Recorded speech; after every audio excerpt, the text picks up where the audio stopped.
Medan Geger. Dukun pembunuh 42 perempuan dan dikubur di lahan tebu.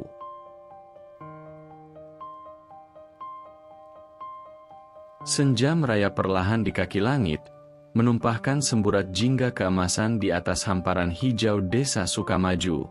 Udara yang lembab dan beraroma tanah basah menyelimuti kawasan itu. Sepintas, desa ini tampak seperti potret kedamaian yang terlukis apik di pinggiran kota Medan. Rumah-rumah sederhana berjejer rapi, dengan anak-anak yang riang bermain di pekarangan. Namun, di balik ketenangan yang menipu itu, sebuah bisul misteri perlahan membesar, siap pecah dan menyebarkan nanah ketakutan. Awalnya, hanya kabar burung yang terbang dari mulut ke mulut, seringan angin yang membelai pucuk-pucuk pohon tebu. Kabar itu berhembus dari sebuah insiden tragis. Seorang petani, Pak Budi, yang sedang merawat ladang tebunya yang luas, menemukan sesuatu yang tak pernah ia sangka. Di balik rimbunnya batang tebu yang menjulang, tergeletak sesosok mayat perempuan, tubuhnya kaku dan wajahnya membiru. Panik, Pak Budi berlari sekuat tenaga menuju balai desa. Teriakannya memecah kesunyian sore. "Pak Kades! Pak Kades! Ada mayat di ladang tebu!" Suara Pak Budi serak, nafasnya memburu. Bapak Kades, seorang pria paruh-baya dengan wibawa yang kentara, mendengar berita itu dengan wajah tegang. Matanya yang tajam menyorotkan kegelisahan yang teramat sangat. "Tenang, Budi. Tenang. Ceritakan dengan jelas," ucapnya, mencoba menenangkan. Berita penemuan mayat itu menyebar seperti api di jerami kering. Warga berkerumun di sekitar balai desa. Bisik-bisik ketakutan mulai menjadi nyanyian sumbang yang memekakan telinga. Namun, ketakutan itu hanya bibit. Bibit itu disirami oleh insiden-insiden berikutnya. Seminggu kemudian, mayat kedua ditemukan di lokasi yang sama, disusul mayat ketiga dan keempat. Total, sudah 10 perempuan muda menjadi korban. Mereka semua menghilang dari rumah dan ditemukan tewas dengan kondisi mengenaskan, terkubur dangkal di antara batang-batang tebu. Desa Sukamaju tidak lagi damai. Atmosfernya berubah mencekam. Ladang tebu yang dulu menjadi sumber penghidupan, kini berubah menjadi kuburan massal yang menakutkan. Media massa dari kota Medan datang berduyun-duyun, menamai kasus ini dengan sebutan pembunuhan dukun ladang tebu. Julukan itu muncul seiring dengan rumor yang beredar di kalangan warga. Rumor itu mengarah pada satu nama, Arya. Arya adalah sebuah enigma bagi warga desa Sukamaju. Usianya sekitar 40-an, dengan wajah yang dingin dan mata yang menyimpan ribuan rahasia. Ia tinggal sendirian di sebuah gubuk kecil di pinggir hutan tebu. Gubuknya dibangun dari kayu tua, dikelilingi oleh tanaman obat-obatan dan bunga-bunga liar. Warga sering melihatnya mondar-mandir di hutan, memetik dedaunan atau berbicara dengan hewan-hewan liar. Kehidupannya yang menyendiri membuat orang-orang memberinya julukan, si dukun aneh. "Lihat saja caranya berjalan, seperti bukan orang biasa," bisik seorang ibu di pasar. Dia tidak pernah bertegur sapa, selalu menunduk. Pasti dia menyembunyikan sesuatu, timpal yang lain. Reputasi Arya sebagai sosok yang tidak biasa itu semakin diperkuat oleh kebiasaannya mengobati hewan-hewan terluka dan meracik ramuan herbal. Meskipun ia tak pernah meminta imbalan, warga tetap enggan mendekatinya. Mereka takut, seolah-olah gubuknya adalah sarang jin. "Pernah suatu kali anakku demam, dan suamiku memaksaku ke gubuknya untuk minta obat. Arya memberiku ramuan, dan besoknya anakku sembuh. Tapi wajahnya itu dingin sekali. Aku jadi merinding," cerita seorang ibu, merinding. Di tengah kehebohan kasus pembunuhan ini, nama Arya menjadi sasaran empuk. Mungkin dia yang melakukannya. Siapa lagi yang bisa bergerak di ladang tebu tanpa ketahuan? "Dia tahu seluk-beluk tempat itu," kata seorang pemuda. Suaranya dipenuhi keyakinan. Kecurigaan itu mencapai puncaknya ketika tim investigasi kepolisian, yang dipimpin oleh seorang detektif muda bernama Hanafi, datang ke desa Sukamaju. Hanafi, seorang pria yang cerdas dan memiliki insting tajam, menatap lurus ke arah Bapak Kades saat ia menjelaskan situasi. Lalu, siapa yang paling dicurigai, Pak Kades? Tanya Hanafi. Bapak Kades menunjuk ke arah gubuk Arya dengan jari telunjuknya. Dia. Arya. Semua orang tahu dia aneh. Dia tinggal sendirian, tidak pernah bergaul. Apalagi, dia punya ilmu hitam, katanya. Meskipun laporan Bapak Kades terdengar meyakinkan, mata Hanafi tidak bisa lepas dari pandangan sang Kades. Ada sesuatu yang aneh. Cara Bapak Kades berbicara, sorot matanya, semuanya tampak terlalu sempurna, seolah ia sedang memainkan sebuah peran. Hanafi memutuskan untuk mengabaikan perasaannya sejenak dan melanjutkan penyelidikan sesuai prosedur. Hanafi dan timnya menyambangi gubuk Arya. Gubuk itu sunyi, udara di sekitarnya terasa sejuk dan damai, jauh berbeda dari bayangan warga. Aroma dedaunan kering dan akar-akaran tercium kuat. Di sudut gubuk, mereka menemukan sebuah meja kecil. Di atasnya ada sebuah buku tebal yang penuh dengan tulisan dan gambar-gambar aneh. Di halaman yang terbuka, ada sketsa tubuh manusia dengan tanda-tanda khusus. Di sampingnya, sebuah tasbih tergeletak. "Ini tasbih korban, Pak," ucap seorang petugas. "Saya ingat persis. Korban pertama selalu memakainya."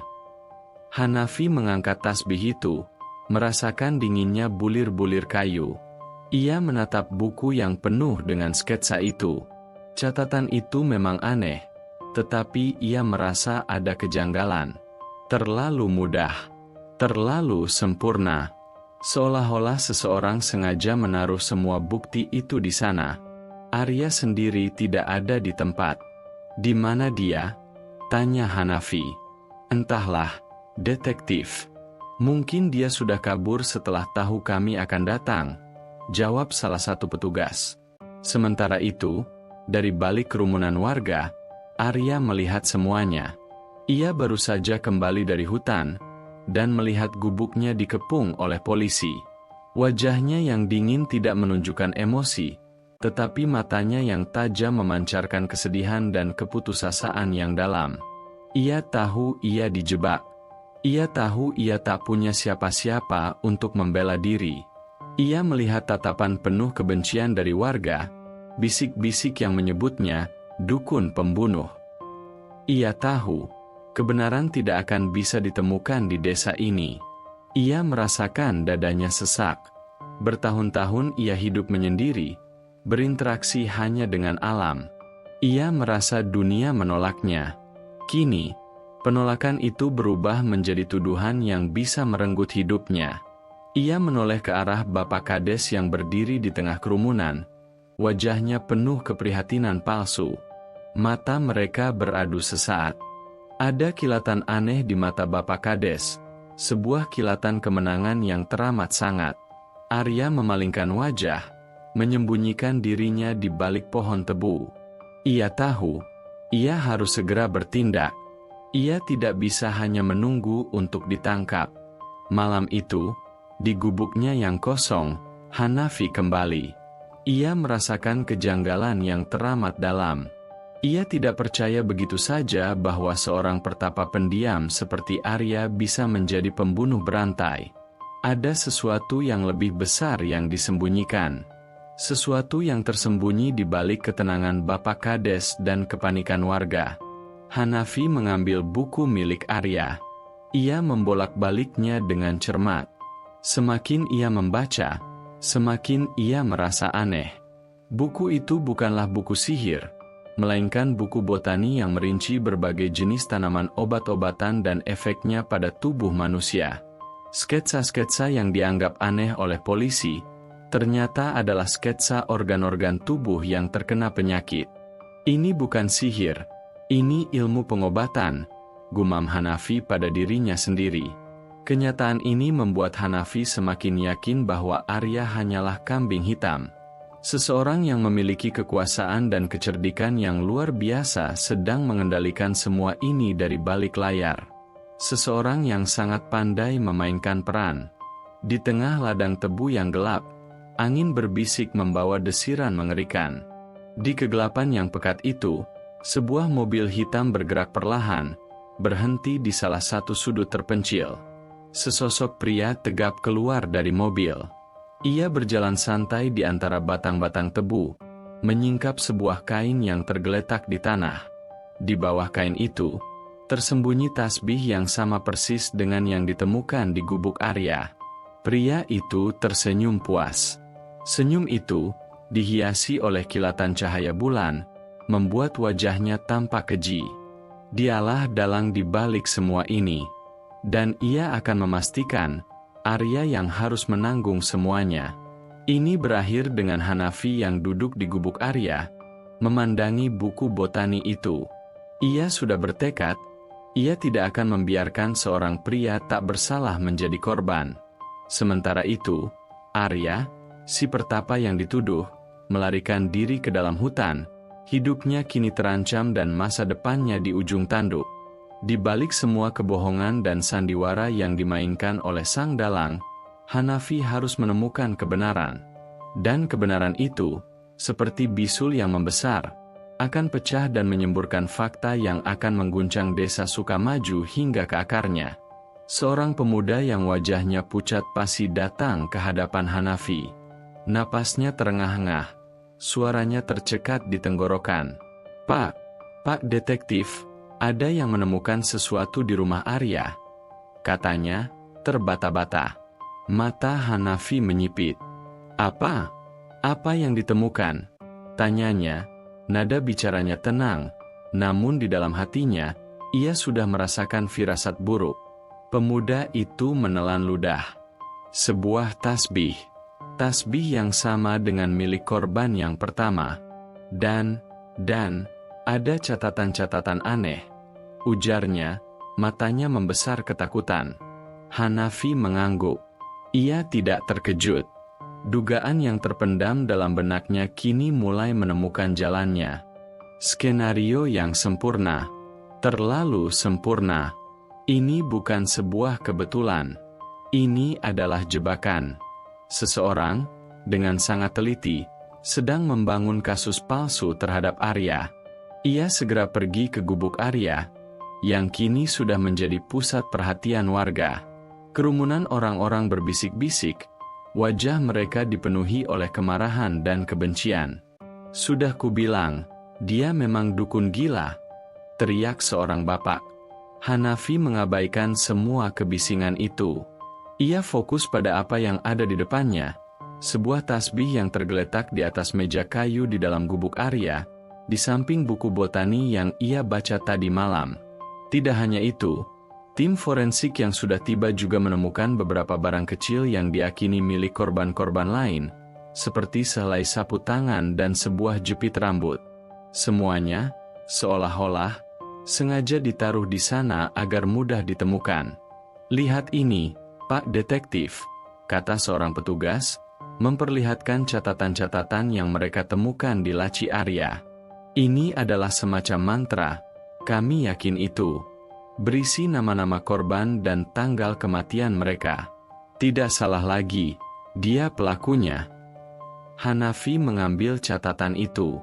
Tulisannya memang aneh, seolah-olah berisi kode-kode rahasia. Namun, ia tidak segera menelan mentah-mentah kesimpulan tersebut. Ia merasakan ada sesuatu yang salah. Catatan itu terlalu rapi, terlalu jelas, seolah-olah sang pembunuh ingin dengan sengaja meninggalkan jejak. Sebuah jejak yang menunjuk lurus kepada Arya. Di tengah kekacauan itu, Bapak Kades datang. Wajahnya dipenuhi oleh ekspresi prihatin, namun matanya yang tajam memancarkan sesuatu yang lain, sesuatu yang tak terbaca. "Ini mengerikan, Pak Detektif," katanya dengan suara bergetar. "Aku tidak pernah menyangka Arya bisa sekeji ini." Hanafi menatap Bapak Kades. "Bapak yakin?" Tanyanya, nadanya datar. Bapak Kades mengangguk. Tentu saja. Semua bukti sudah jelas. Tidak ada lagi yang perlu dipertanyakan. Namun, bagi Hanafi, semuanya masih menjadi tanda tanya besar. Ia merasa seperti seorang pelukis yang sedang dihadapkan pada kanvas yang sudah diselesaikan oleh orang lain. Namun ia tahu ada kesalahan di dalamnya. Ada goresan-goresan yang tidak seharusnya ada. Ada warna-warna yang tidak pas. Dan ia, si pelukis sejati, harus menemukan kejanggalan itu. Kami tidak akan mengambil kesimpulan terlalu cepat, Pak Kades, kata Hanafi. Kami akan terus menyelidiki. Bapak Kades hanya mengangguk, namun matanya memancarkan ketidakpuasan. Ia tampaknya ingin kasus ini segera ditutup. Hanafi kembali ke kantornya di kota Medan. Ia menyendiri di ruang kerjanya, memandangi semua bukti yang ditemukan di gubuk Arya. Tasbih, sapu tangan, jepit rambut, dan catatan-catatan aneh itu. Semuanya berteriak, Arya bersalah. Arya pembunuhnya. Namun, hati nurani Hanafi membisikkan hal yang berbeda. Tidak mungkin, gumamnya pada dirinya sendiri. Ini terlalu rapi. Ia memanggil seorang ahli forensik yang ia percaya, seorang pria paruh-baya bernama Pak Adi. Hanafi memperlihatkan semua bukti-bukti itu. Tolong periksa ini, Pak. Saya ingin tahu, apakah ada sidik jari lain selain sidik jari Arya? Pak Adi mengangguk. Ia mulai bekerja. Di tengah pemeriksaan, ia menemukan sesuatu yang aneh. Detektif Hanafi, panggilnya. Sidik jari Arya memang ada, tapi ada sidik jari lain yang menempel pada tasbih ini. Dan sidik jari itu ada di bagian yang tidak mungkin dipegang oleh pemiliknya sendiri. Hanafi terdiam. Jantungnya berdebar kencang. Sidik jari siapa itu?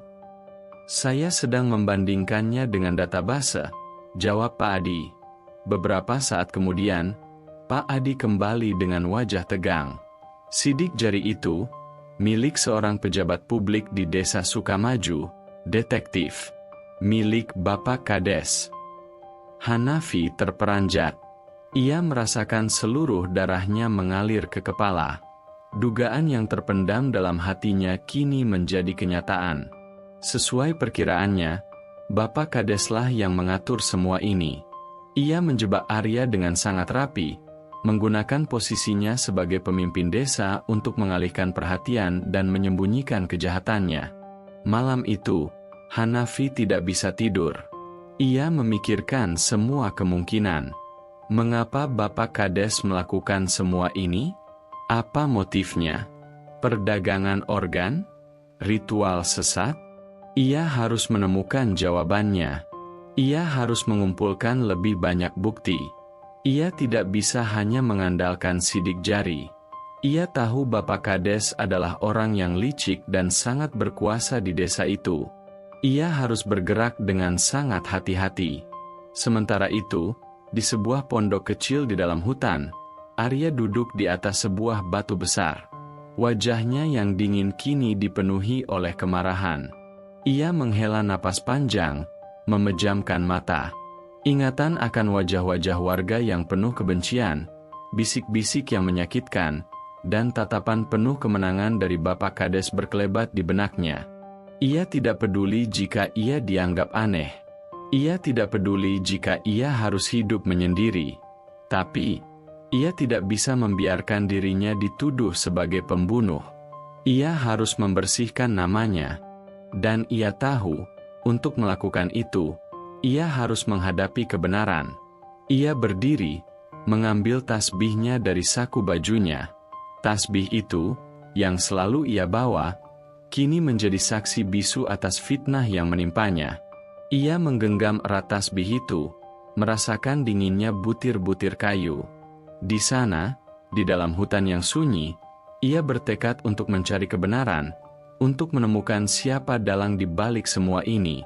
Dan ia tahu, ia harus berhati-hati, karena sang dalang, tidak akan segan-segan untuk membunuhnya. Di sisi lain, Bapak Kades duduk di ruang kerjanya, menyeruput kopi panas. Wajahnya tersenyum puas. Sebentar lagi, kasus ini akan selesai, gumamnya. Arya akan ditangkap, dan hidupku akan kembali normal. Ia tidak tahu bahwa sidik jarinya telah ditemukan. Ia tidak tahu bahwa ada satu orang yang tidak percaya pada sandiwaranya. Dan ia tidak tahu bahwa kebenokan kecil itu akan menjadi awal dari kehancurannya. Ini berakhir dengan dua alur yang berjalan paralel. Hanafi, sang detektif, yang diam-diam memulai penyelidikan ganda untuk menemukan kebenaran. Dan Arya, sang pertapa, yang kini menjadi buronan, bertekad untuk membersihkan namanya. Keduanya, tanpa sadar, sedang berjalan di atas tali tipis yang membentang di atas jurang kebenaran dan kebohongan. Dan di bawah mereka, sebuah konspirasi gelap yang mengerikan menunggu untuk terungkap. Hanafi membolak-balik berkas di mejanya. Semalam suntuk ia tidak tidur. Otaknya terus bekerja, merangkai kepingan-kepingan puzzle yang berserakan. Sidik jari Bapak Kades pada tasbih korban adalah sepotong bukti yang tak terbantahkan. Namun, ia tahu, itu saja tidak cukup. Dalam dunia hukum, bukti yang terlalu sempurna justru menimbulkan kecurigaan. Seseorang dengan mudah bisa menempelkan sidik jari orang lain pada sebuah barang. Ia butuh sesuatu yang lebih kuat, sebuah benang merah yang tak terputus. Ia meraih telepon dan menghubungi Pak Adi. "Pak, saya butuh bantuan Bapak lagi. Kita harus bergerak diam-diam." "Ada apa lagi, Nah Hanafi?" Suara Pak Adi terdengar lelah. "Saya butuh informasi tentang Bapak Kades. Semuanya. Latar belakang, harta, kebiasaan. Pokoknya, semua yang bisa Bapak dapatkan tanpa sepengetahuan orang lain," jawab Hanafi. Suaranya pelan tapi penuh ketegasan. "Kau mencurigainya? Jangan main-main, Nah. Dia orang penting," sahut Pak Adi. "Saya tidak main-main. Saya tahu dia punya sesuatu yang disembunyikan. Tolong saya, Pak." Pak Adi menghela napas. "Baiklah, akan ku cari tahu.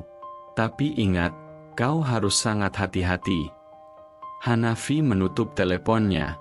Ia tahu ia sedang berjalan di atas tali tipis, namun ia tidak punya pilihan.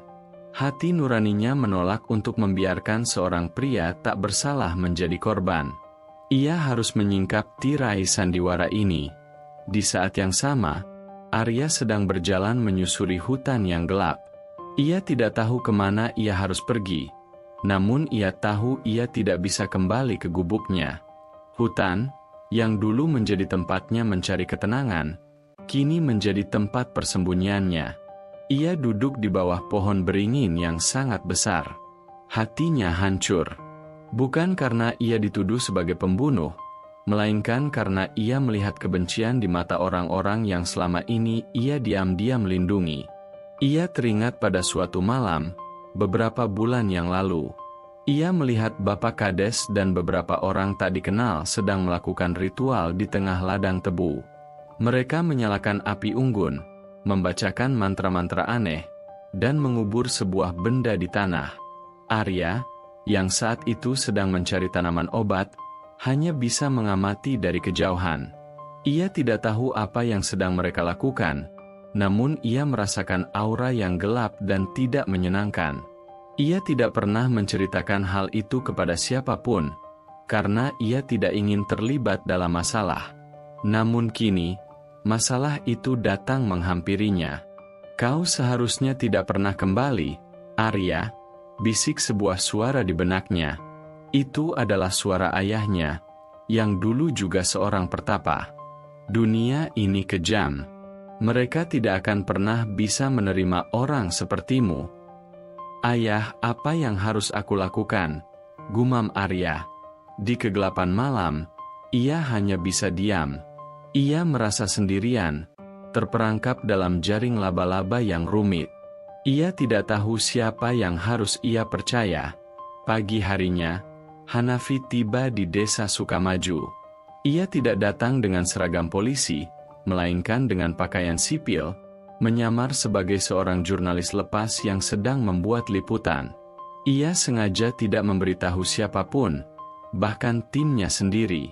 Ia tahu, di balik wajah-wajah ramah warga, mungkin ada mata-mata yang mengawasi. Ia mendatangi warung kopi di pinggir jalan, memesan secangkir kopi hitam dan duduk di sudut. Ia mendengarkan obrolan warga. "Kapan kira-kira si dukun Arya itu ditangkap, ya?" tanya seorang pria berambut uban. "Tidak tahu, tapi polisi sudah mengumumkan kalau dia adalah tersangka utama. Semua buktinya sudah jelas," jawab pria lain. Hanafi menyeruput kopinya. "Maaf, bapak-bapak, saya dari kota. Saya sedang meliput kasus ini. Bisakah bapak ceritakan sedikit tentang Arya?" tanyanya, suaranya ramah. Pria-pria itu menoleh. "Arya? Dia orang aneh. Dia tinggal sendirian di gubuknya. Jarang bicara. Warga sering takut dengannya." "Apa ia pernah berbuat jahat?" tanya Hanafi. "Tidak. Tidak ada yang pernah melihatnya berbuat jahat. Tapi ya, perilakunya itu aneh. Bapak Kades sendiri yang bilang," jawab pria beruban. Hanafi menajamkan pendengarannya. "Bapak Kades sering membicarakan Arya?" "Tentu saja. Bapak Kades yang paling sering memperingatkan kami agar menjauhi Arya. Beliau bilang, Arya punya ilmu hitam. Beliau itu orang yang paling peduli dengan desa ini," sahut pria itu. Setelah beberapa lama berbincang, Hanafi mendapatkan sebuah informasi penting. Ternyata, Bapak Kades seringkali pergi ke kota Medan pada malam hari, biasanya dengan alasan urusan bisnis. Namun, tidak ada satupun warga yang tahu bisnis apa yang ia jalankan. Informasi ini digabungkan dengan sidik jari di tasbih dan ritual yang dilihat Arya, mulai membentuk sebuah gambaran yang mengerikan. Ia meninggalkan warung kopi dan berjalan menuju rumah Bapak Kades. Ia bersembunyi di balik pohon rindang, mengamati rumah itu. Rumah itu besar, mewah, jauh berbeda dari rumah-rumah warga lainnya. Di luar, ada sebuah mobil hitam yang sering ia lihat terparkir di dekat ladang tebu. Mobil itu bersih, kinclong, seolah-olah baru saja dicuci. Hanafi mengambil foto mobil itu, kemudian ia pergi dari sana. Beberapa jam kemudian, Hanafi menerima telepon dari Pak Adi. "Nah Hanafi, aku punya sesuatu untukmu. Ini sangat gila." "Apa itu, Pak?" tanya Hanafi, suaranya bergetar. "Bapak Kades. Ia punya utang besar. Bukan hanya itu, ia juga adalah anggota dari sebuah organisasi rahasia. Sebuah sindikat perdagangan organ. Sindikat itu beroperasi di Medan, dan mereka menargetkan perempuan-perempuan muda yang hilang. Mereka biasanya mencari tumbal untuk ritual, dan organ-organ mereka dijual ke luar negeri dengan harga fantastis." Hanafi terdiam. Jantungnya berdebar kencang, seolah-olah akan meledak. Semua kepingan puzzle kini menyatu. Bapak Kades menjebak Arya sebagai kambing hitam agar polisi tidak mencurigainya. Ia melakukan ritual-ritual sesat untuk memperkuat ilmunya dan kekuasaannya, dan ia menjual organ-organ korbannya untuk melunasi utangnya. "Pak Adi, saya butuh bantuan Bapak lagi. Saya butuh surat perintah penggeledahan," kata Hanafi. "Apa kau yakin?" tanya Pak Adi. "Saya yakin. Sekarang kita tahu motifnya. Sekarang kita tahu siapa dalangnya. Kita harus segera bertindak sebelum korban-korban lain berjatuhan," jawab Hanafi, suaranya penuh tekad. "Baiklah, aku akan mengurusnya. Tapi ingat, Nak Hanafi, kau harus ekstra hati-hati. Kau sedang berhadapan dengan orang yang sangat berbahaya," pesan Pak Adi. Hanafi menutup teleponnya. Ia merasa lega, namun juga takut. Ia tahu ia sedang berhadapan dengan singa yang kelaparan. Namun ia tidak gentar. Ia tidak akan berhenti sebelum kebenaran terungkap. Ia akan membongkar kejahatan Bapa Kades, dan ia akan membebaskan Arya dari tuduhan yang tidak adil. Di sisi lain, Bapa Kades sedang duduk di ruang kerjanya. Ia tersenyum, wajahnya penuh kepuasan. Ia baru saja menerima telepon dari anak buahnya. Arya tidak ditemukan, namun semua jejak telah mengarah pada dirinya. Sekarang tinggal menunggu waktu saja, gumamnya. Sebentar lagi, kasus ini akan ditutup, dan aku akan kembali menjadi pahlawan di mata mereka. Ia tidak tahu bahwa di kegelapan malam, ada sepasang mata yang mengawasinya. Mata Hanafi, yang kini penuh dengan tekad dan keyakinan. Ia tahu, kebenaran itu ada, dan ia akan menemukannya, tidak peduli seberapa banyak rintangan yang harus ia lalui. Pagi itu, udara di Sukamaju terasa lebih dingin dari biasanya. Bukan karena embun, melainkan karena hawa ketakutan yang kian menebal. Di ladang tebu, tim forensik terus bekerja, menggali satu persatu kuburan dangkal yang menyimpan jasad-jasad perempuan muda.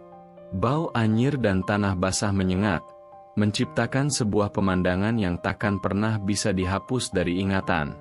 Hanafi, yang mengenakan pakaian sipil, berdiri di kejauhan, mengamati jalannya proses. Jantungnya berdebar kencang, bukan karena ngeri, tapi karena gelisah. Ia tahu, di antara tumpukan tanah dan mayat-mayat itu, ada petunjuk yang tersembunyi, yang tidak akan pernah ditemukan oleh orang yang hanya melihat dari permukaan. Detektif Hanafi, panggil seorang petugas. Kami menemukan sesuatu. Hanafi segera mendekat. Di tangan seorang petugas, ada sebuah kotak kecil yang terbuat dari kayu tua. Bentuknya kotak, namun ukirannya sangat aneh, seolah-olah menggambarkan makhluk-makhluk mitologi yang mengerikan. Kotak itu basah dan penuh lumpur, namun ukirannya masih bisa terlihat dengan jelas. Kami menemukannya di saku jaket korban ke-32, kata petugas itu, matanya penuh tanda tanya. Bentuknya aneh. Mungkin ini jimat milik si dukun itu. Hanafi mengambil kotak itu dengan hati-hati. Ia membolak-baliknya, mengamati setiap detail ukiran. Ia merasakan firasat yang kuat, bahwa kotak ini adalah kunci. Kunci yang akan membuka pintu kebenaran.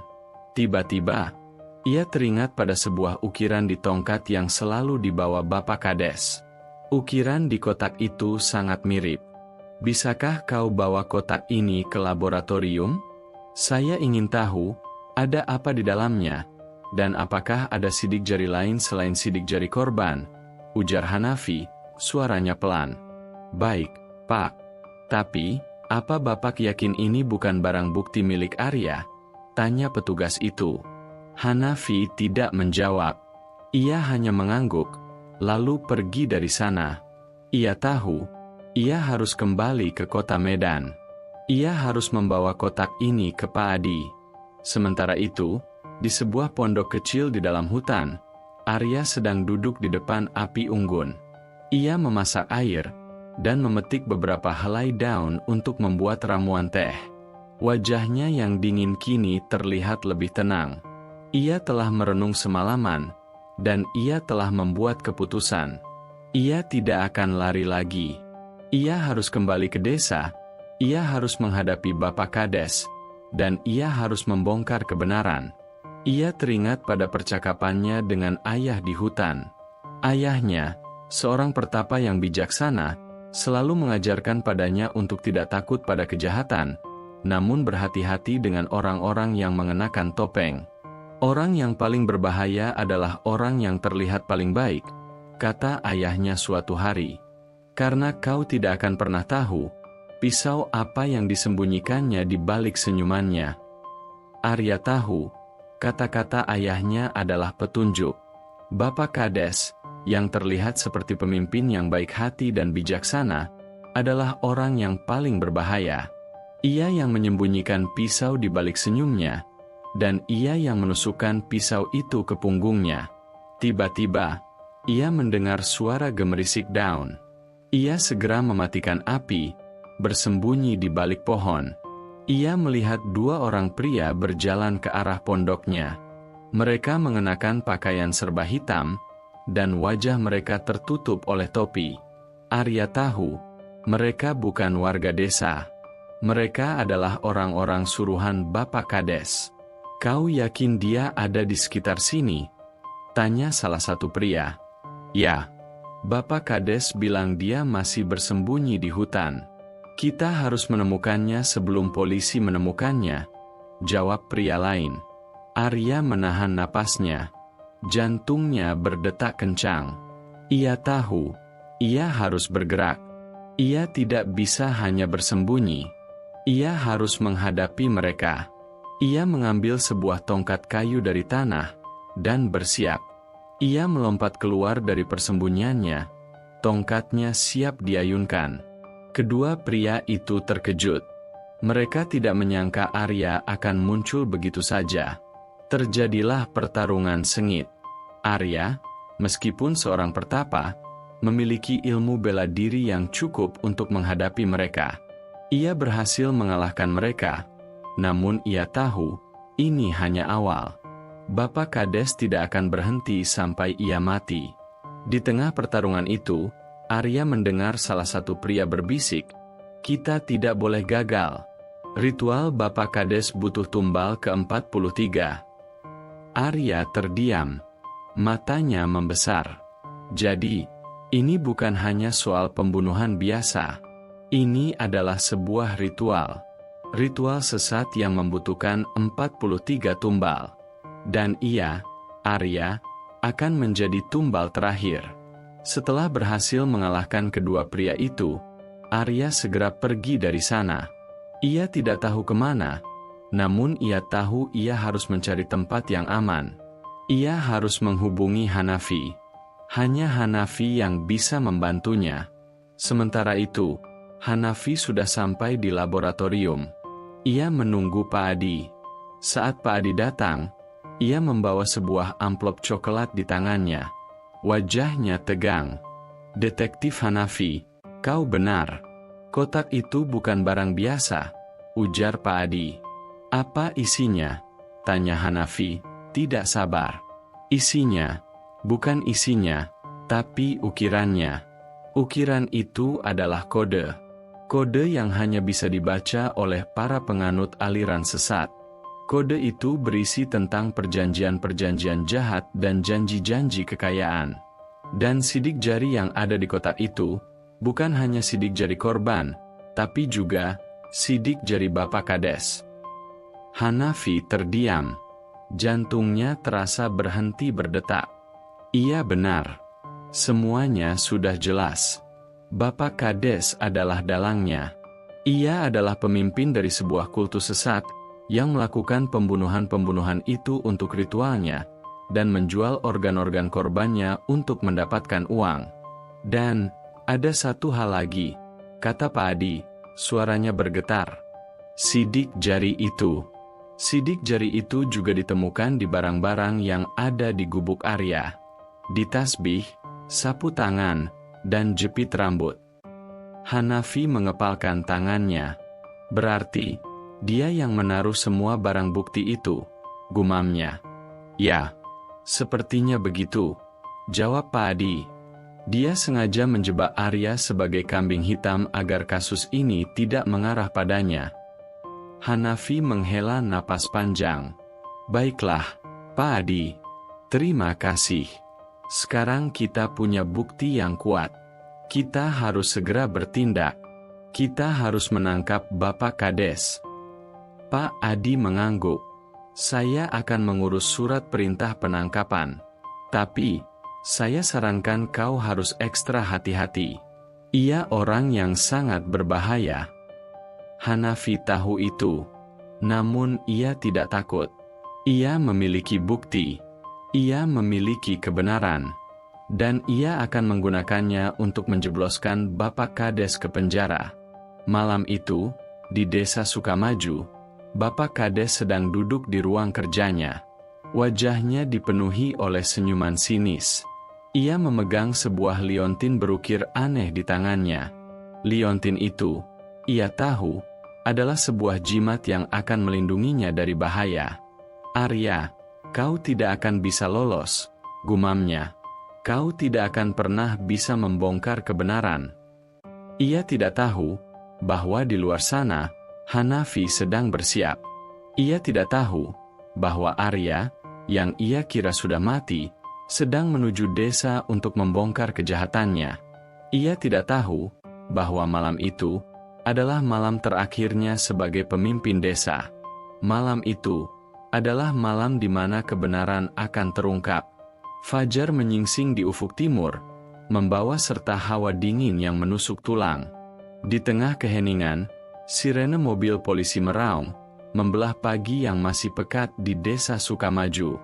Hanafi, mengenakan seragamnya, berdiri di depan balai desa. Di tangannya, selembar surat perintah penangkapan yang ia pegang erat.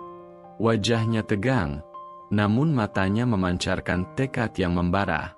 "Siap, detektif?" tanya seorang petugas. Hanafi mengangguk. "Siap. Ingat, kita harus bergerak cepat dan tidak boleh gegabah." Bapak Kades adalah orang yang licik. Mereka bergerak menuju rumah Bapak Kades. Pintu rumah yang megah itu terbuka, dan di sana, Bapak Kades berdiri. Wajahnya tenang, seolah-olah ia sudah tahu bahwa mereka akan datang. "Ada apa ini, Detektif Hanafi? Kenapa kalian datang pagi-pagi sekali?" tanyanya, suaranya ramah. Hanafi melangkah maju. "Kami punya surat perintah penggeledahan, Pak Kades." Mata Bapak Kades menyipit. "Penggeledahan? Apa maksudmu?" "Kami yakin Bapak menyembunyikan sesuatu. Dan kami yakin Bapak adalah dalang di balik kasus pembunuhan ini," jawab Hanafi, suaranya tegas. Wajah Bapak Kades berubah. Senyumnya menghilang, digantikan oleh ekspresi marah. "Kau gila? Kau menuduhku? Aku adalah pemimpin desa ini, orang yang paling dihormati. Pakaian tidak bisa menyembunyikan kejahatan, Pak Kades," kata Hanafi. "Kami punya bukti. Kami punya sidik jari Bapak di tasbih dan barang-barang milik korban." Bapak Kades tertawa sinis. "Hanya itu? Kau pikir sidik jari bisa membuktikan semuanya? Kau pikir aku tidak bisa membuat sidik jari itu ada di sana? Kami juga tahu tentang sindikat perdagangan organ. Kami tahu tentang utang-utang Bapak. Dan kami tahu tentang ritual sesat yang Bapak lakukan di ladang tebu," tambah Hanafi, suaranya bergetar. Mendengar kata-kata itu, Bapak Kades terdiam. Senyum sinisnya menghilang, digantikan oleh ekspresi ketakutan. Ia tahu, ia tidak bisa mengelak lagi. Ia sudah terjebak. Ia menghela napas panjang, lalu berkata, "Baiklah, masuklah. Tapi aku peringatkan, kau tidak akan menemukan apa-apa." Tim polisi segera masuk ke dalam rumah. Mereka menggeledah setiap ruangan, mencari petunjuk yang bisa menjebloskan Bapak Kades ke penjara. Hanafi fokus pada ruang kerja Bapak Kades. Ia merasakan sebuah aura gelap di ruangan itu, seolah-olah sebuah misteri yang besar sedang bersembunyi di baliknya. Di tengah penggeledahan, salah seorang petugas memanggilnya. "Detektif Hanafi, kami menemukan sesuatu." Hanafi segera pergi ke kamar tidur utama. Di sana, di bawah ranjang, para petugas menemukan sebuah kotak besi tua. Kotak itu terkunci, namun Hanafi berhasil membukanya. Di dalamnya, ada sebuah buku tebal yang terbuat dari kulit manusia. Buku itu penuh dengan tulisan-tulisan aneh dan gambar-gambar mengerikan. "Ini buku ritual," gumam Hanafi. "Ya, ini adalah buku yang berisi mantra-mantra dan panduan untuk ritual sesat. Ada nama-nama korban dan tanggal kematian mereka. Dan ada nama-nama lain, nama-nama yang belum menjadi korban, kata seorang petugas, wajahnya pucat pasi. Hanafi mengambil buku itu. Jantungnya berdebar kencang. Ia membolak-baliknya. Di halaman terakhir, ia menemukan nama-nama yang ia kenali. Nama-nama itu adalah nama-nama perempuan muda di desa Sukamaju. Di bawah nama-nama itu, ia menemukan sebuah nama yang membuatnya terkejut. Hanafi. Dia tahu aku sedang mengawasinya, gumam Hanafi. Dia tahu aku akan membongkar kejahatannya. Tiba-tiba, suara Bapak Kades menggelegar dari belakangnya. Sudah kubilang, kau tidak akan menemukan apa-apa. Hanafi menoleh. Bapak Kades sudah memegang sebuah pistol di tangannya. Matanya dipenuhi oleh kegilaan. Jangan bergerak, detektif, atau aku akan menembakmu, ancam Bapak Kades. Hanafi tidak bergerak. Ia melihat wajah Bapak Kades, wajah yang dulu ia hormati, kini berubah menjadi wajah seorang iblis. Mengapa, Pak Kades? Mengapa kau melakukan ini? Kau tidak akan mengerti, nak. Dunia ini kejam. Dan aku harus melindungi diriku sendiri. Aku harus kuat. Aku harus punya kekuasaan, jawab Bapak Kades. Dan untuk itu, aku harus berkorban. Aku harus memberikan tumbal. Tumbal? Mengapa kau harus membunuh 42 perempuan yang tak berdosa? Tanya Hanafi, suaranya bergetar. Tumbal untuk ritual. Tumbal untuk ilmu hitam. Tumbal untuk melunasi utang-utangku. Aku sudah terjebak, Hanafi. Dan aku tidak bisa keluar dari sini, jawab Bapak Kades. Dan sekarang, kau akan menjadi tumbal ke-43. Tumbal yang akan membuatku menjadi tak terkalahkan. Tiba-tiba, suara tembakan terdengar. Hanafi terkejut. Ia melihat Bapak Kades menembakkan pistolnya ke udara. Ia lalu menembakkan pistolnya lagi, kali ini ke arah Hanafi. Hanafi berhasil mengelak, dan ia bersembunyi di balik lemari. Keluar, keluar, kau pengecut, teriak Bapak Kades, suaranya dipenuhi oleh kegilaan. Hanafi mengambil pistolnya. Ia tidak ingin menembak Bapak Kades. Ia ingin menangkapnya hidup-hidup. Ia ingin kebenaran terungkap. Tiba-tiba, pintu ruangan terbuka. Arya masuk ke dalam. Wajahnya dingin, matanya penuh dengan kemarahan. Ia melompat ke arah Bapak Kades. Bapak Kades terkejut. Ia tidak menyangka Arya akan kembali. Kau, teriak Bapak Kades. Kau tidak mati. Kau seharusnya sudah mati. Aku tidak akan mati sebelum kebenaran terungkap. Dan kau akan membusuk di penjara, kata Arya, suaranya penuh amarah. Terjadilah pertarungan sengit antara Arya dan Bapak Kades. Arya, yang memiliki ilmu bela diri yang cukup, berhasil mengalahkan Bapak Kades. Ia menjatuhkan pistol Bapak Kades dan membantingnya ke lantai. Hanafi keluar dari persembunyiannya. Ia memborgol tangan Bapak Kades. Kau sudah selesai, Pak Kades. Kau akan membusuk di penjara, katanya. Bapak Kades hanya bisa tertawa. Tawa yang penuh dengan penyesalan. Kau tidak akan bisa menang, Hanafi. Sindikat itu akan menemukanmu. Mereka akan membunuhmu. Mereka akan membunuhmu dan semua orang yang kau cintai. Hanafi tidak menjawab. Ia tahu, ia sedang berhadapan dengan sebuah organisasi yang sangat berbahaya. Namun ia tidak takut. Ia telah berhasil mengungkap kebenaran. Ia telah berhasil menangkap Bapak Kades. Dan ia akan memastikan bahwa semua yang terlibat dalam kasus ini akan mendapatkan hukuman yang setimpal. Malam itu, Bapak Kades dibawa ke penjara. Ia diliputi penyesalan.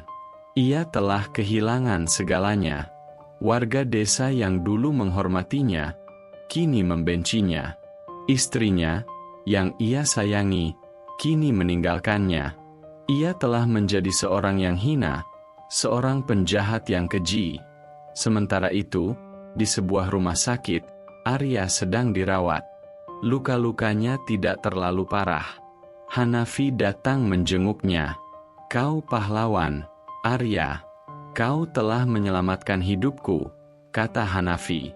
Arya tersenyum. "Kau juga, Hanafi. Kau satu-satunya yang percaya padaku." Mereka berjabat tangan. Dua pria dari dunia yang berbeda, kini dipersatukan oleh kebenaran. Dua orang yang berjuang untuk keadilan. Ini berakhir dengan terungkapnya kebenaran. Bapak Kades, sang pemimpin yang dihormati, adalah dalang di balik semua ini. Ia adalah seorang dukun hitam, pemimpin sindikat perdagangan organ. Ia menjebak Arya, si pertapa, agar kejahatannya tidak terbongkar. Namun, kebenaran tidak bisa disembunyikan. Dan kini, kebenaran itu telah terungkap.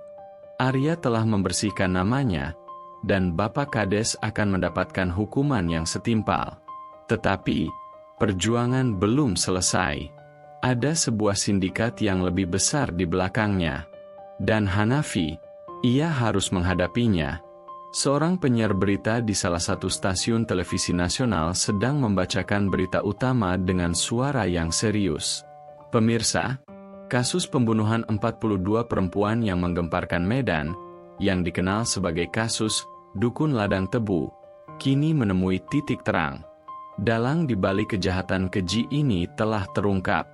Ia adalah Bapak Kades, seorang pejabat publik yang selama ini dihormati oleh warga." Penangkapan Bapak Kades dilakukan setelah seorang detektif muda, Hanafi, menemukan bukti-bukti kuat yang menjeratnya. Dalam penangkapan itu, terungkap bahwa Bapak Kades adalah pimpinan sebuah sindikat perdagangan organ dan penganut ilmu hitam yang membutuhkan tumbal untuk ritualnya. Berita itu menyebar dengan cepat, menjadi topik pembicaraan di seluruh negeri. Warga desa Sukamaju, yang selama ini mengutuk Arya, kini diliputi rasa bersalah yang teramat sangat. Mereka merasa malu, karena telah salah menuduh seorang pria yang hidupnya sederhana dan damai. Di rumah sakit, Arya sedang memandang keluar jendela, menatap langit yang cerah. Wajahnya yang dulu dingin, kini terlihat lebih tenang. Pikirannya melayang pada malam-malam di mana ia harus hidup dalam ketakutan, dikejar-kejar, dan dituduh sebagai pembunuh. Ia merasakan luka di hatinya, namun ia tahu, kebenaran telah membebaskannya. Hanafi datang menjenguknya. Ia duduk di kursi di samping ranjang Arya. "Bagaimana keadaanmu?" tanyanya, suaranya pelan. "Sudah lebih baik," jawab Arya, suaranya serak. "Terima kasih, Hanafi. Kau telah menyelamatkan hidupku. Kau telah mengembalikan namaku." "Itu tugasku," kata Hanafi. "Aku tidak bisa membiarkan orang yang tak bersalah menjadi korban." Mereka terdiam sejenak, hanya suara detik jam yang terdengar. "Aku dengar dari berita," kata Arya, memecah keheningan. "Bapak Kades adalah pemimpin sebuah sindikat perdagangan organ. Aku tidak tahu bahwa ia sekeji itu." Hanafi menghela napas. "Ya, ia melakukan semua ini untuk melunasi utang-utangnya. Sindikat itu memberikannya uang, dan sebagai imbalannya, ia harus memberikan tumbal. Aku melihatnya di ladang tebu. Ia dan beberapa orang lain sedang melakukan ritual. Aku tidak tahu apa yang mereka lakukan, namun aku merasakan aura yang gelap dan tidak menyenangkan," kata Arya, matanya menerawang. "Itu adalah ritual sesat. Ritual yang membutuhkan 43 tumbal. Kau seharusnya menjadi tumbal yang terakhir," kata Hanafi. Arya terdiam. "Mengapa dia memilihku sebagai kambing hitam?" tanyanya.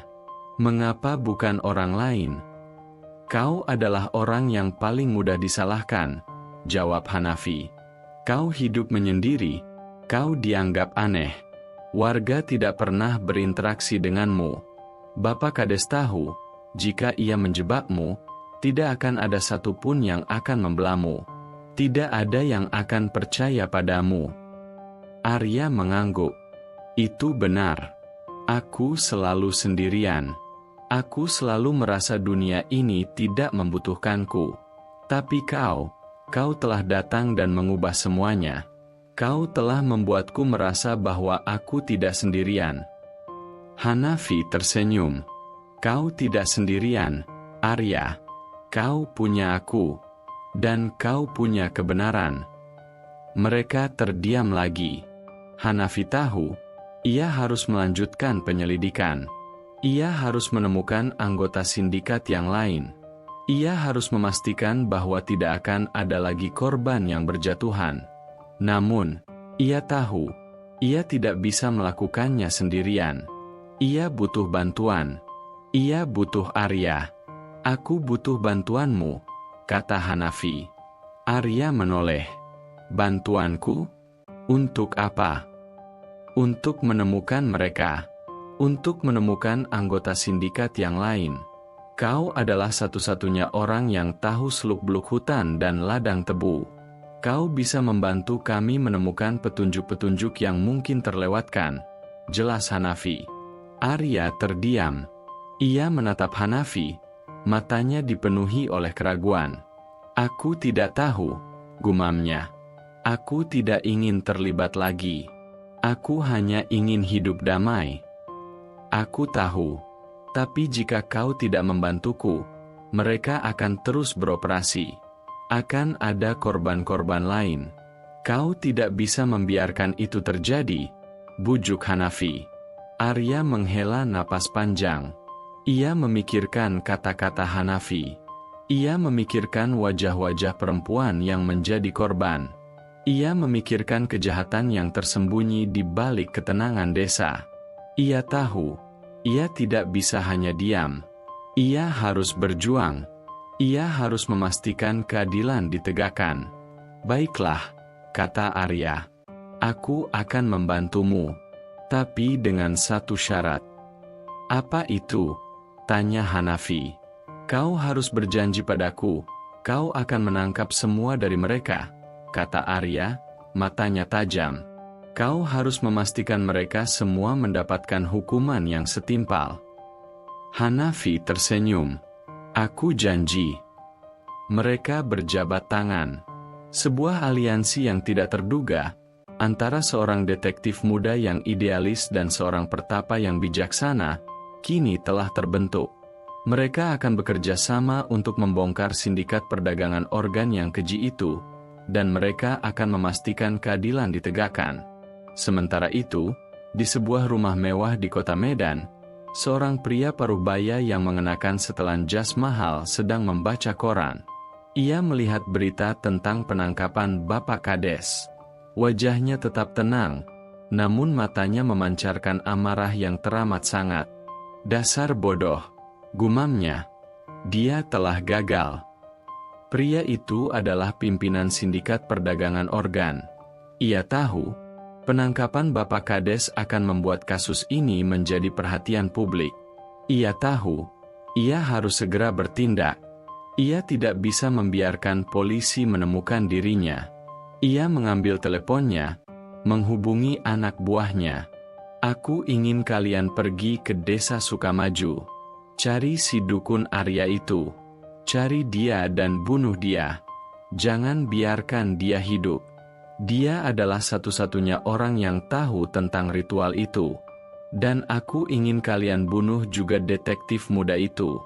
Jangan biarkan mereka membongkar semuanya. Di sisi lain, Bapak Kades, yang kini membusuk di penjara, diliputi penyesalan. Ia melihat wajahnya yang terpampang di koran, dengan judul Dukun Pembunuh. Ia merasa hina.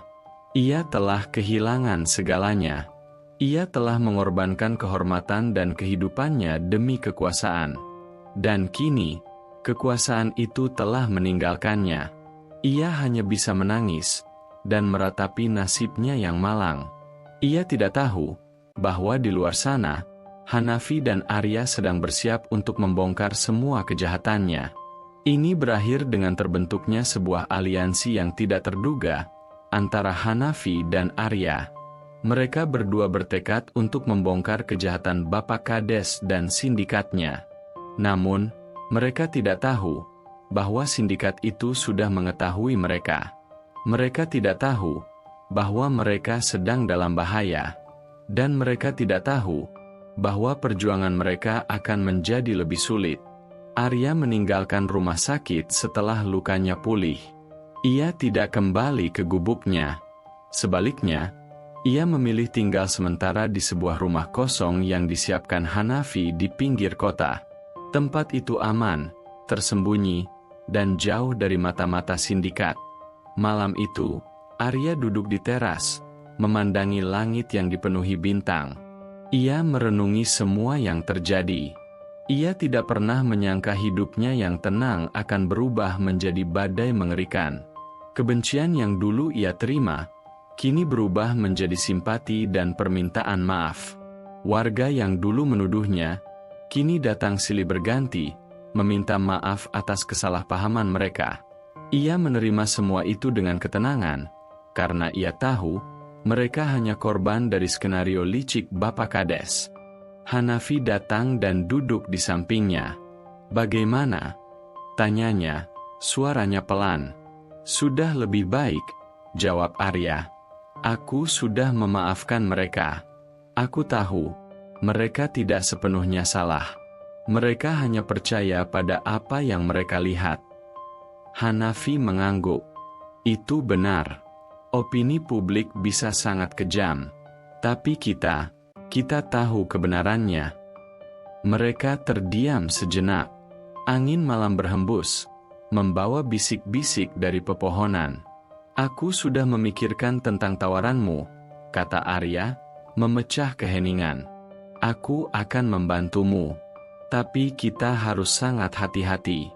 Aku tahu, mereka tidak akan menyerah begitu saja." "Aku tahu. Kita akan bergerak diam-diam," jawab Hanafi. "Kita tidak bisa melibatkan tim lain. Terlalu banyak risiko." "Bagaimana rencana kita?" tanya Arya. "Kita akan mulai dari ladang tebu. Kita akan mencari jejak-jejak yang mungkin terlewatkan. Aku yakin, ada petunjuk yang akan mengarah pada sindikat itu," jawab Hanafi. "Baiklah, aku akan menemanimu," kata Arya. "Aku tahu seluk-beluk hutan dan ladang tebu. Aku bisa membantumu menemukan tempat-tempat yang tersembunyi." Malam itu, di bawah kerlip bintang, mereka membuat rencana. Rencana yang akan membawa mereka pada sebuah petualangan yang berbahaya, namun juga penuh harapan. Keesokan harinya, mereka pergi ke ladang tebu. Pagi itu, matahari belum sepenuhnya naik, dan kabut masih menyelimuti ladang tebu, menciptakan sebuah pemandangan yang misterius dan mencekam. Mereka berjalan perlahan, mengamati setiap detail. Hanafi memeriksa setiap sudut, sementara Arya, dengan nalurinya yang tajam, merasakan setiap getaran di tanah. "Di sana," kata Arya, suaranya pelan. Ia menunjuk ke sebuah pohon besar yang tersembunyi di balik semak-semak. Hanafi berjalan ke arah itu. Di sana, ia menemukan sebuah kotak kecil yang terkubur dangkal. Ia membukanya, dan di dalamnya, ada sebuah buku kecil yang penuh dengan tulisan-tulisan aneh, dan sebuah liontin. Liontin itu, Hanafi kenali, adalah liontin yang sama yang ia lihat di leher salah satu korban. "Ini buku ritual lain," gumam Hanafi. "Dan ini, liontin korban." Mereka terus berjalan, mencari petunjuk lain. Arya menemukan sebuah gua kecil yang tersembunyi di balik bebatuan. Gua itu sempit, namun di dalamnya, mereka menemukan sebuah altar kecil, dengan beberapa lilin dan sisa-sisa sesajen. Aroma dupa yang sudah lama padam masih tercium. "Ini tempat mereka melakukan ritual," kata Hanafi, suaranya bergetar. Di sudut gua, ia menemukan sebuah kotak lagi. Di dalamnya, ada sebuah tongkat kayu yang diukir dengan ukiran yang sama dengan ukiran di kotak yang ia temukan di ladang tebu. Dan di tongkat itu, ada sebuah nama yang terukir, Bapak Goro. "Siapa Bapak Goro?" tanya Hanafi. Bapak Goro adalah pimpinan sebuah organisasi di kota Medan. "Dia adalah orang yang paling berkuasa di kota ini," jawab Arya. Dia adalah orang yang paling dihormati." Hanafi terdiam. Jantungnya berdebar kencang. Ia tidak menyangka, kasus ini akan membawa mereka pada sosok yang sangat berkuasa. Bapak Goro, seorang pengusaha sukses yang dikenal dermawan. Ia adalah orang yang memberikan sumbangan besar untuk pembangunan rumah ibadah, panti asuhan, dan sekolah. Tidak ada satupun yang akan menyangka bahwa di balik wajahnya yang dermawan, ia adalah seorang iblis. "Kita harus melaporkan ini," kata Hanafi. "Tidak," kata Arya. "Kita tidak bisa. Jika kita melaporkan ini, mereka akan tahu. Mereka akan bergerak lebih cepat. Mereka akan menghancurkan kita." "Lalu, apa yang harus kita lakukan?" tanya Hanafi. "Kita harus menghadapi dia," jawab Arya. "Kita harus menghadapinya dan membongkar kejahatannya." Hanafi menatap Arya. "Kau yakin?" tanyanya. "Aku yakin. Hanya itu satu-satunya cara. Kita harus mengumpulkan bukti yang lebih kuat, bukti yang tidak bisa ia elak. Kita harus membuatnya mengaku." Mereka berdua meninggalkan gua itu. Mereka tahu, mereka sedang dalam bahaya. Namun mereka tidak takut. Mereka bertekad untuk membongkar kejahatan Bapak Goro, dan mereka akan memastikan bahwa keadilan ditegakkan. Sementara itu, di sebuah rumah mewah di kota Medan, Bapak Goro sedang membaca berita tentang penangkapan Bapak Kades. Wajahnya tenang, namun matanya memancarkan kegelisahan. Ia tahu, ia harus segera bertindak. Ia menghubungi anak buahnya. "Aku ingin kalian mengawasi Hanafi dan Arya. Aku ingin kalian membunuh mereka. Jangan biarkan mereka membongkar semuanya." Di sisi lain, Arya dan Hanafi sedang duduk di sebuah kafe. Mereka sedang membuat rencana. "Kita akan membuat jebakan," kata Arya. "Kita akan membuatnya datang ke ladang tebu." "Bagaimana caranya?" tanya Hanafi. "Aku tahu sebuah rahasia. Sebuah rahasia yang hanya diketahui oleh orang-orang yang terlibat dalam sindikat ini. Aku tahu sebuah benda yang sangat berharga bagi mereka. Sebuah benda yang akan membuat mereka datang untuk mengambilnya," jawab Arya. "Apa itu?" tanya Hanafi. "Sebuah kotak kecil yang terbuat dari kayu," jawab Arya. "Di dalamnya, ada sebuah benda yang sangat berharga bagi mereka. Sebuah benda yang akan membuat mereka gila. Sebuah benda yang akan membuat mereka datang untuk mengambilnya." Hanafi terdiam.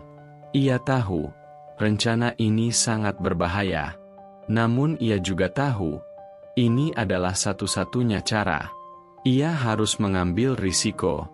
Malam itu, di ladang tebu, Hanafi dan Arya sedang menunggu. Mereka telah menyiapkan jebakan. Mereka telah menyembunyikan sebuah kotak kecil yang terbuat dari kayu di sebuah pohon. Mereka berharap Bapak Goro akan datang. Mereka berharap ia akan membawa anak buahnya. Tiba-tiba, sebuah mobil hitam datang. Di dalamnya, ada Bapak Goro dan beberapa anak buahnya.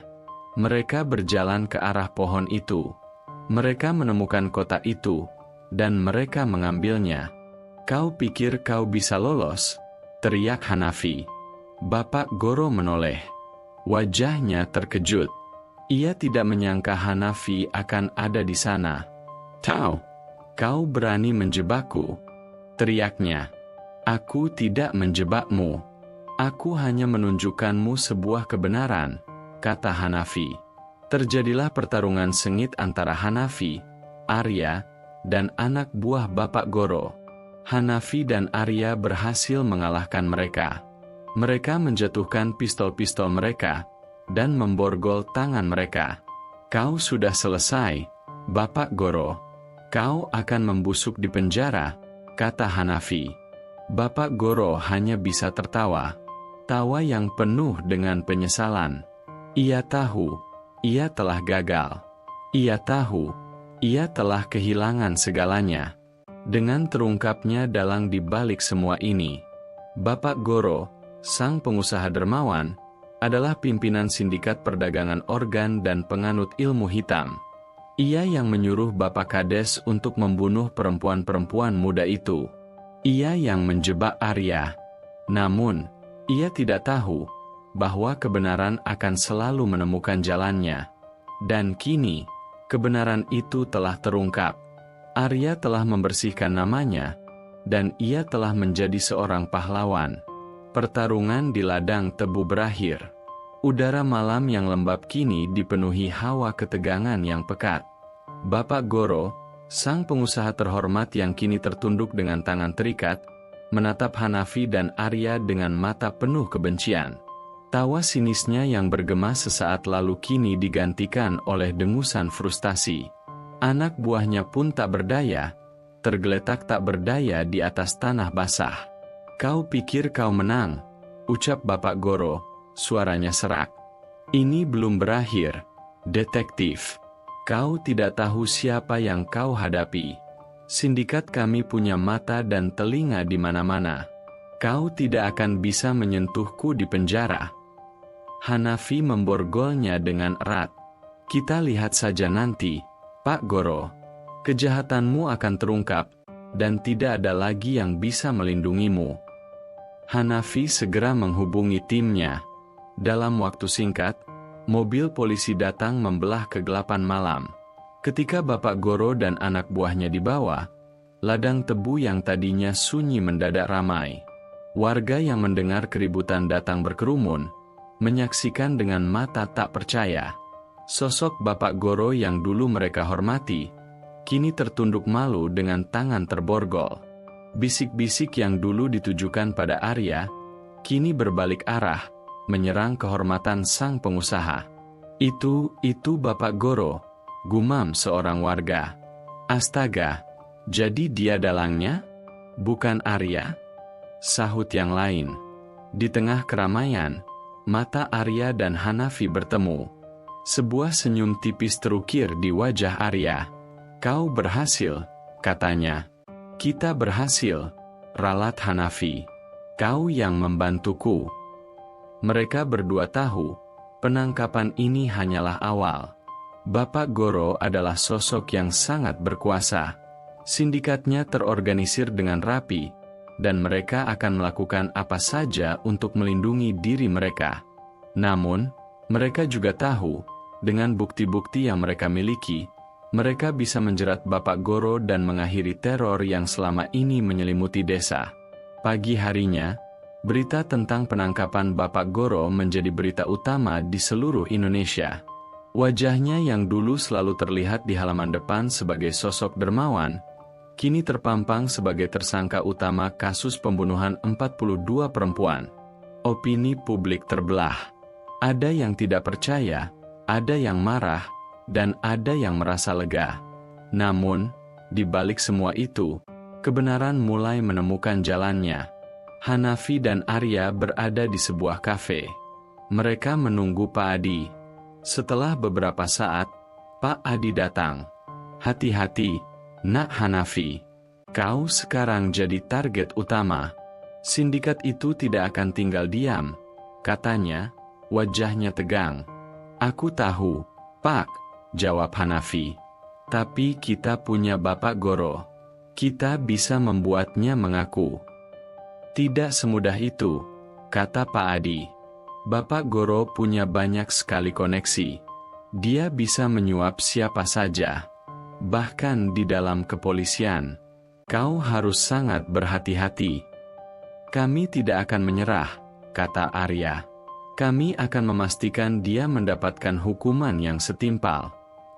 "Baiklah, aku akan memberimu informasi yang mungkin berguna," kata Pak Adi. Ia mengeluarkan sebuah flash drive kecil dari sakunya. Ini adalah data transaksi keuangan Bapak Goro. Aku berhasil meretasnya dari komputernya. Di dalamnya, ada bukti-bukti transfer uang ke beberapa rekening bank di luar negeri. Dan ada juga daftar nama anggota sindikatnya. Mereka tersebar di seluruh negeri. Bahkan ada beberapa yang bekerja di pemerintahan. Hanafi dan Arya terperanjat. Mereka tidak menyangka sindikat itu sebesar ini. Mereka tidak menyangka mereka sedang berhadapan dengan sebuah jaringan kejahatan yang sangat rapi dan berkuasa. Ini sangat berbahaya, Pak Adi. Kenapa Bapak tidak memberikannya kepada atasan?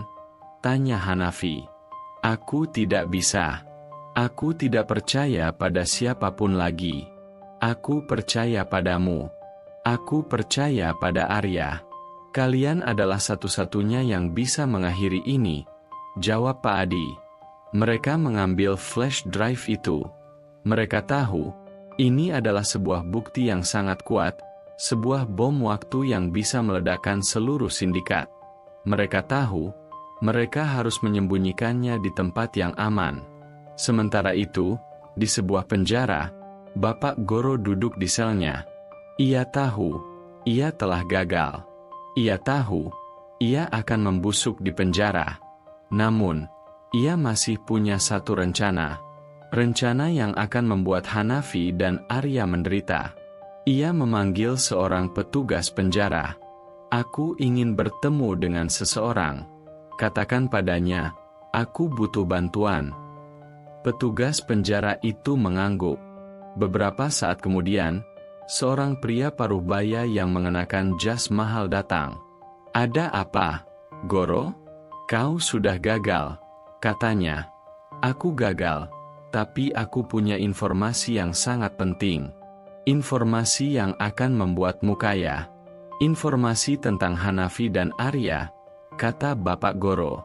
Pria itu tertarik. Informasi apa? Mereka punya bukti. Bukti yang akan menjebloskan kita semua ke penjara, kata Bapak Goro. Mereka punya sebuah flash drive. Aku ingin kau mengambilnya. Dan setelah itu, aku ingin kau membunuh mereka. Pria itu tersenyum. Kau pikir aku bodoh? Aku tidak akan membunuh mereka. Aku akan membiarkan mereka hidup. Aku akan membuat mereka menderita. Aku akan mengambil semua yang mereka cintai. Lakukan saja, kata Bapak Goro, matanya dipenuhi kebencian. Lakukan saja. Biarkan mereka merasakan penderitaan yang sama denganku. Di sisi lain, Hanafi dan Arya kembali ke rumah kosong itu.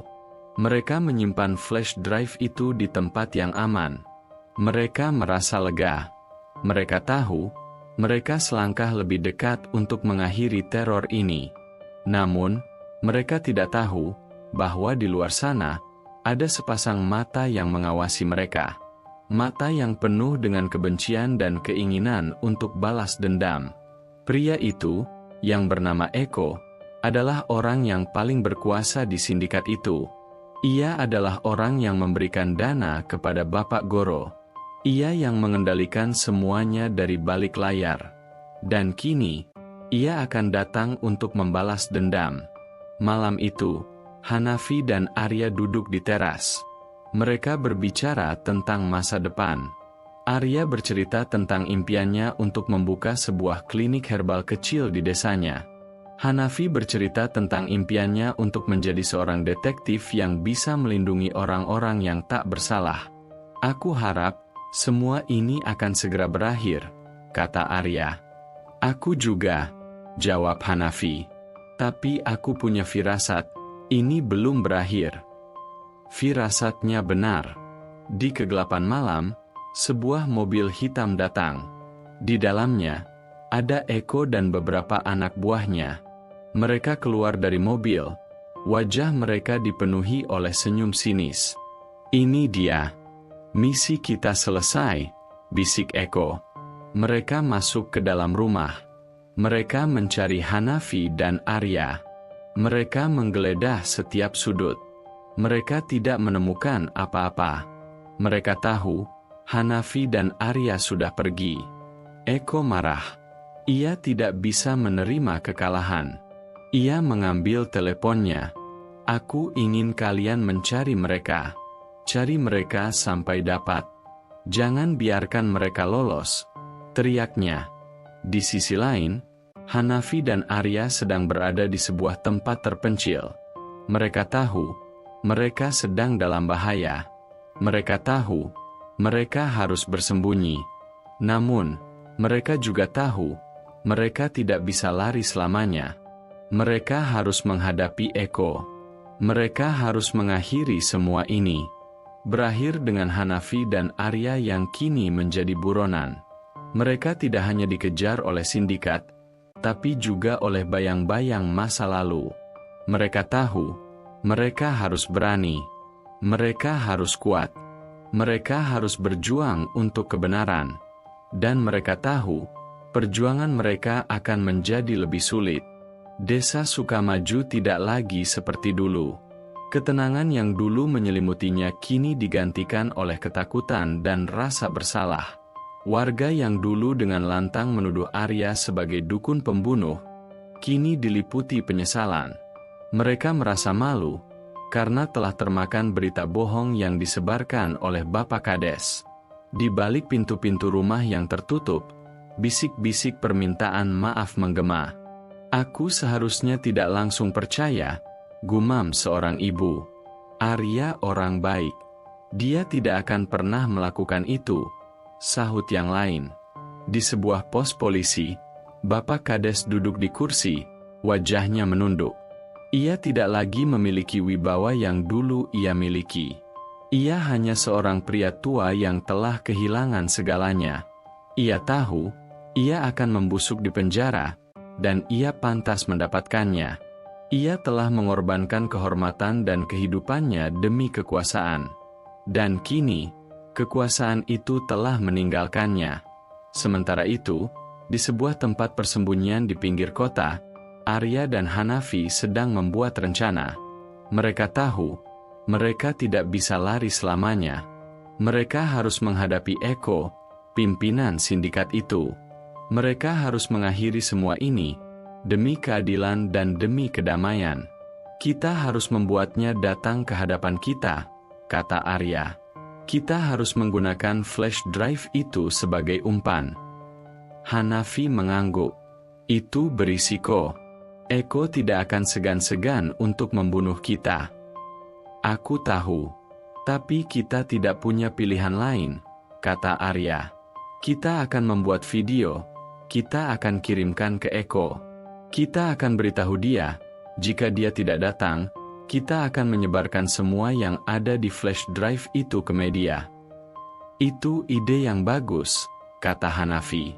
Tapi kita harus melakukannya dengan hati-hati. Kita harus melakukannya di tempat yang aman. Di tempat yang kita tahu seluk-beluknya. Mereka tahu, hanya ada satu tempat yang aman bagi mereka. Ladang Tebu.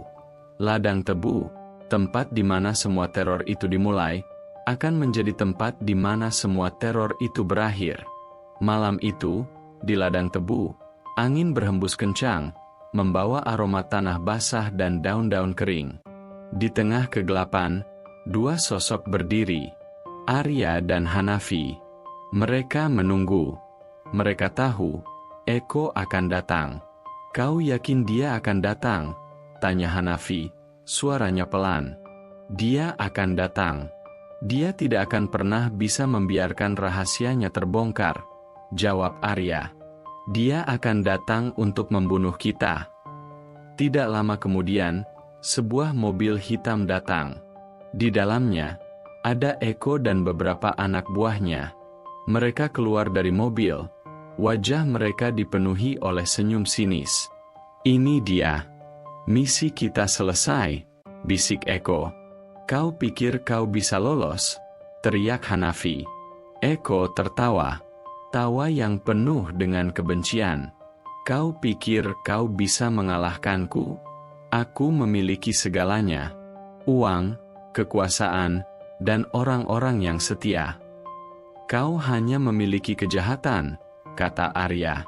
Dan kejahatan tidak akan pernah bisa menang. Terjadilah pertarungan sengit antara Arya, Hanafi, dan anak buah Eko. Arya, yang memiliki ilmu bela diri yang cukup, berhasil mengalahkan mereka satu persatu. Ia bergerak dengan sangat cepat, seolah-olah ia adalah bayangan. Hanafi, dengan keterampilannya sebagai seorang detektif, berhasil memborgol tangan mereka. Kau sudah selesai, Eko, kata Hanafi. Suaranya penuh kemenangan. Eko terdiam. Wajahnya pucat pasi.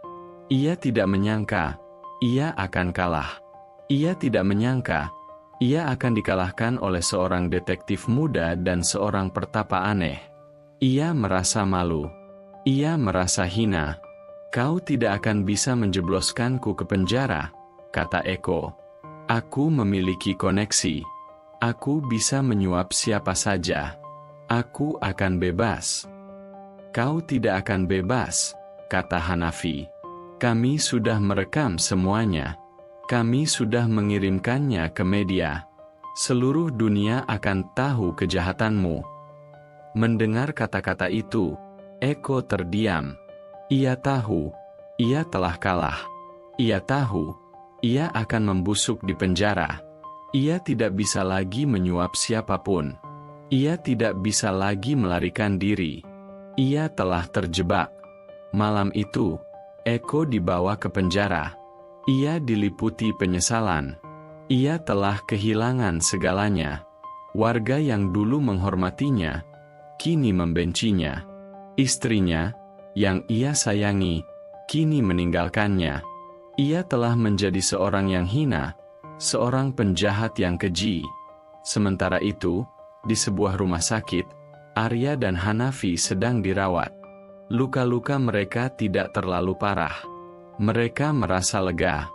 Mereka merasa bangga. Mereka telah berhasil mengalahkan Eko. Mereka telah berhasil mengakhiri teror itu. Hanafi menatap Arya. Kita berhasil, katanya. Ya, kita berhasil, jawab Arya. Kita telah membuktikan bahwa kebenaran akan selalu menang. Berakhir dengan kemenangan. Arya dan Hanafi telah berhasil mengalahkan Eko dan sindikatnya. Mereka telah membersihkan nama Arya, dan mereka telah membawa keadilan bagi para korban. Namun, perjuangan mereka belum selesai. Mereka tahu, mereka harus terus berjuang untuk kebenaran. Dan mereka tahu, mereka tidak akan pernah berhenti. Fajar kembali menyapa desa Sukamaju, namun kali ini, sinarnya terasa berbeda. Ia membawa serta cahaya kebenaran yang menerangi setiap sudut desa, mengusir bayang-bayang ketakutan dan kebencian. Kabar penangkapan Eko, sang pimpinan sindikat, menyebar seperti angin, membebaskan warga dari beban berat yang selama ini menghimpit hati mereka. Mereka tidak lagi takut. Mereka tidak lagi curiga. Yang ada hanya rasa lega dan penyesalan yang mendalam. Di balai desa, Hanafi, yang kini kembali mengenakan seragam polisi, memberikan konferensi pers. Ia menjelaskan semua detail kasus, dari awal hingga akhir. Ia menceritakan bagaimana Bapak Kades, seorang pemimpin yang dihormati, adalah dalang di balik semua ini. Ia menceritakan bagaimana Arya, seorang pria yang dianggap aneh, adalah orang yang tidak bersalah. Dan ia menceritakan bagaimana ia dan Arya bekerja sama untuk membongkar sindikat perdagangan organ yang keji itu, yang dipimpin oleh Eko, seorang pengusaha dermawan. Kami telah menemukan semua bukti. Kami telah menemukan semua pelaku. Dan kami akan memastikan, mereka semua mendapatkan hukuman yang setimpal, kata Hanafi, suaranya penuh tekad. Bagaimana dengan Arya? Tanya seorang wartawan. Apa ia akan kembali ke desa? Hanafi tersenyum. Arya adalah pahlawan. Ia adalah orang yang tidak bersalah, yang dituduh sebagai pembunuh. Ia telah membantu kami membongkar kejahatan ini. Dan saya yakin, ia akan kembali ke desa, dan warga akan menyambutnya dengan tangan terbuka. Setelah konferensi pers, Hanafi pergi ke sebuah rumah kecil yang disewa untuk Arya. Ia menemukan Arya sedang duduk di teras, memandangi ladang tebu. "Mereka sudah tahu semuanya," kata Hanafi. "Mereka tahu kau tidak bersalah." Arya mengangguk. "Aku tahu. Aku melihatnya di televisi." Mereka terdiam sejenak. Angin berhembus, membelai pucuk-pucuk pohon tebu. "Kau tidak akan kembali ke gubukmu?" tanya Hanafi.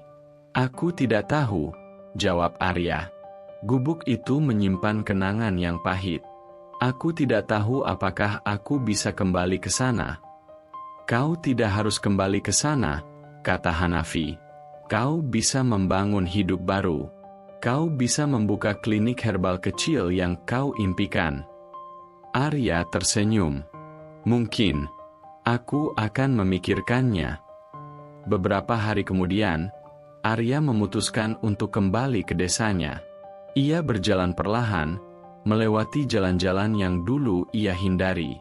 Wajah-wajah yang dulu penuh kebencian, kini dipenuhi oleh rasa malu dan penyesalan. Mereka berbisik, namun bisikan itu berbeda. "Maafkan kami, Arya," gumam seorang ibu. "Kami salah menuduhmu," sahut yang lain. Arya hanya tersenyum. Ia tidak marah. Ia tidak dendam. Ia tahu, mereka hanya korban dari sebuah kebohongan yang keji. Ia hanya ingin melanjutkan hidupnya. Di tengah desa, sebuah upacara kecil diadakan. Upacara itu adalah upacara pembersihan nama Arya. Bapak Kades, yang kini membusuk di penjara, diliputi penyesalan. Ia melihat wajahnya yang terpampang di koran, dengan judul "Dukun Pembunuh". Ia merasa hina. Ia telah kehilangan segalanya. Ia telah mengorbankan kehormatan dan kehidupannya demi kekuasaan. Dan kini, kekuasaan itu telah meninggalkannya. Ia hanya bisa menangis, dan meratapi nasibnya yang malang. "Bapak Kades, kau telah gagal," kata seorang petugas penjara. "Kau telah gagal. Kau telah kehilangan segalanya." Bapak Kades hanya bisa menangis. Ia tahu, ia pantas mendapatkannya. Ia telah menyakiti begitu banyak orang. Ia telah menghancurkan begitu banyak kehidupan. Dan kini, ia akan membusuk di penjara, diliputi penyesalan yang tidak akan pernah berakhir. Di sisi lain, di ladang tebu, Arya sedang duduk di bawah pohon. Ia melihat ke sekeliling, dan ia merasakan kedamaian. Ia tidak lagi takut. Ia tidak lagi sendirian. Ia tahu, ia punya teman, ia punya kebenaran, dan ia punya masa depan. Hanafi datang dan duduk di sampingnya. "Kau akan kembali ke desamu?" tanyanya. "Ya, aku akan kembali," jawab Arya. "Aku akan membangun klinik herbal kecil. Aku akan membantu orang-orang. Aku akan hidup damai." Hanafi tersenyum. "Aku senang mendengarnya. Kau pantas mendapatkannya." Mereka terdiam sejenak. Matahari terbenam, mewarnai langit dengan warna-warna yang indah. Arya dan Hanafi, dua pria dari dunia yang berbeda, kini dipersatukan oleh kebenaran. Dua orang yang berjuang untuk keadilan. Mereka tahu, perjuangan mereka belum selesai. Mereka tahu, mereka harus terus berjuang untuk kebenaran. Dan mereka tahu, mereka tidak akan pernah berhenti. Bab ini berakhir dengan kemenangan. Arya dan Hanafi telah berhasil mengalahkan Bapak Kades dan Eko. Mereka telah membersihkan nama Arya, dan mereka telah membawa keadilan bagi para korban. Arya, sang pertapa yang dituduh, kini menjadi pahlawan. Ia telah mendapatkan kembali hidupnya. Dan Bapak Kades, sang penjahat yang dihormati, kini membusuk di penjara, diliputi penyesalan. Kisah ini adalah kisah tentang kebenaran. Kisah tentang bagaimana kebenaran akan selalu menemukan jalannya. Kisah tentang bagaimana kejahatan tidak akan pernah bisa menang. Dan kisah tentang bagaimana, di tengah kegelapan, selalu ada cahaya harapan.